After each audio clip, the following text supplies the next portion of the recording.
เป็นนานโดเวทส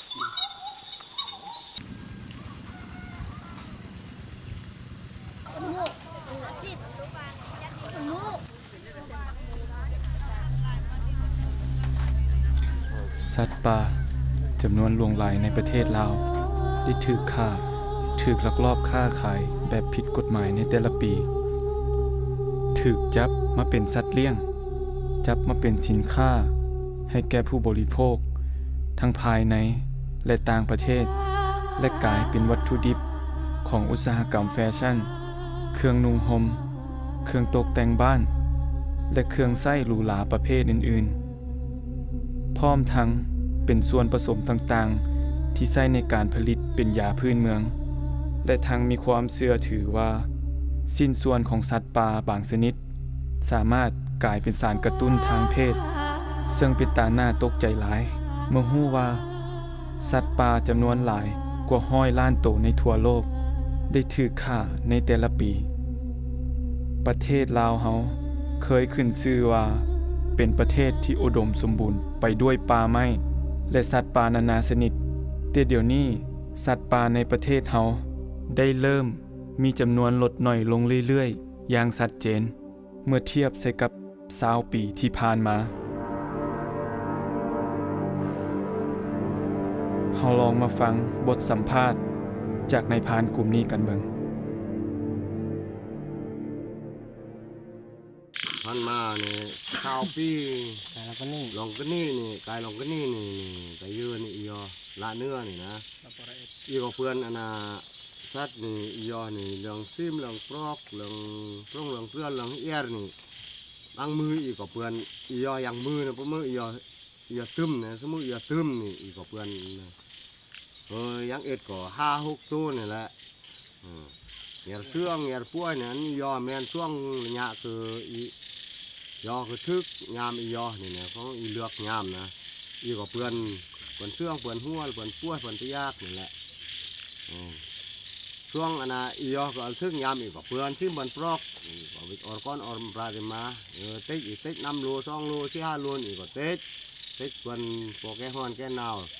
ภายในครอบครัวแล้วก็จนรอดอันน่ะ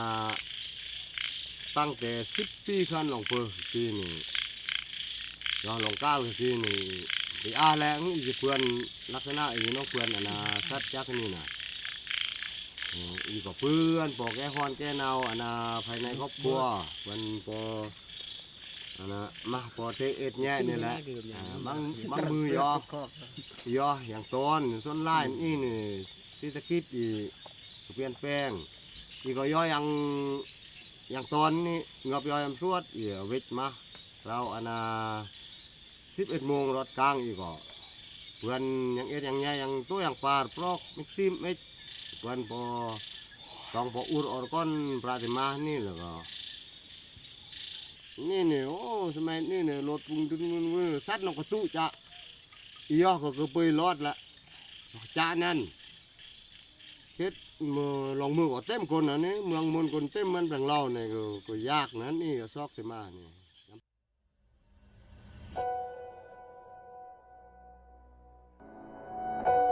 ถ้าหากยังเป็นแบบนี้ต่อไปอีก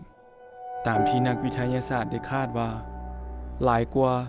40% ของสายพันธุ์สัตว์ป่าและพืชพันธุ์นานาชนิดอยู่เขตอาซีตะวันออกเฉียงใต้จะหมดไปภายในศตวรรษนี้อย่างน้อยครึ่งหนึ่งที่สูญเสียไปนั่นอาจจะเป็นการดับสูญพันธุ์อยู่ในโลกฉะนั้นประชาชนรัฐบาลและภาคส่วนที่เกี่ยวข้องควรจะคำนึงถึงปัญหานี้ให้หลายขึ้นอยากให้มีการนำเสนอแนะนำเกี่ยวกับปัญหาดังกล่าวและการอนุรักษ์ให้กลุ่มคนในเขตชนบทที่เลี้ยงชีพด้วยการล่าสัตว์ป่าเป็นอาหารและการค้าขายอยากให้ภาคส่วนที่เกี่ยวข้องมีโครงการช่วยเหลือและสนับสนุนให้ประชาชนเขตนั้นได้เฮ็ดการปลูกฝังและเลี้ยงสัตว์ไว้บริโภคหรือขายเองเพื่อทดแทนการล่าสัตว์ป่ามาเลี้ยงชีพแบบที่เคยเป็น สำหรับกลุ่มคนที่ยังลักลอบล่าและฆ่าขายสัตว์ป่าเป็นขบวนการใหญ่นั่นอยากให้ผู้ที่มีอำนาจทางกฎหมายที่เกี่ยวข้องกับปัญหาดังกล่าวได้เพิ่มมาตรการเพิ่มการควบคุมเพิ่มบทลงโทษให้หนักขึ้นตืมอีกเพราะที่ผ่านมานั้นกฎหมายคงยังลงโทษเบาอยู่จึงเฮ็ดให้ขบวนการดังกล่าวนั้นถือเบาจนบ่ย่านเก่งต่อระเบียบกฎหมายที่วางออก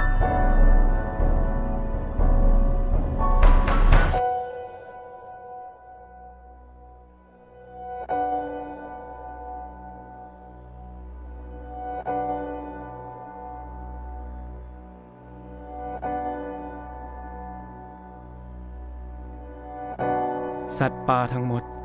บ่ว่าจะเป็นสัตว์น้อยหรือใหญ่ทุกโตวล้วนแล้วแต่มีหน้าที่มีการดำรงชีวิตที่เกื้อกูลกันเป็นวงจรอันหนึ่งที่เสื่อมโยงกับความสมดุลของธรรมชาติยกตัวอย่างเช่นพอมีสัตว์ป่าช่วยในการขยายเมล็ดพันธุ์พืชให้ป่าไม้มีการเกิดใหม่และขยายตัวเพิ่มขึ้นเฮ็ดให้มนุษย์เฮาได้ใช้ผลประโยชน์อย่างหลวงหลายจากธรรมชาติพร้อมทั้งอากาศที่เฮาหายใจอยู่พอทุกสิ่งทุกอย่างในโลกนี้ล้วนแล้วแต่แบ่งปันและเชื่อมต่อกันหมดถ้าบ่มีสัตว์ป่าเหลืออยู่อีกแล้วก็เปรียบเหมือนกับว่าสิ่งที่สำคัญอันหนึ่งของวงจรชีวิตในโลกได้หายไประบบนิเวศจะถูกทำลายป่าไม้บ่มีการขยายพันธุ์อย่างที่เคยเป็นอากาศจะมีมลพิษเพิ่มหลายขึ้นภัยธรรมชาติจะตามมาซึ่งนั่นคือสิ่งที่อาจจะนำไปสู่จุดจบของโลกเฮาฉะนั้นสมดุลของธรรมชาติที่เฮาควรรักษาไว้ที่เฮายังอยากให้ลูกหลานให้คนรุ่นหลังได้เบิ่งได้สัมผัสกับธรรมชาติและสัตว์ป่าอันสวยสดงดงามเหล่านี้เฮาทุกคนต้องมีส่วนร่วมในการปกปักรักษามันไว้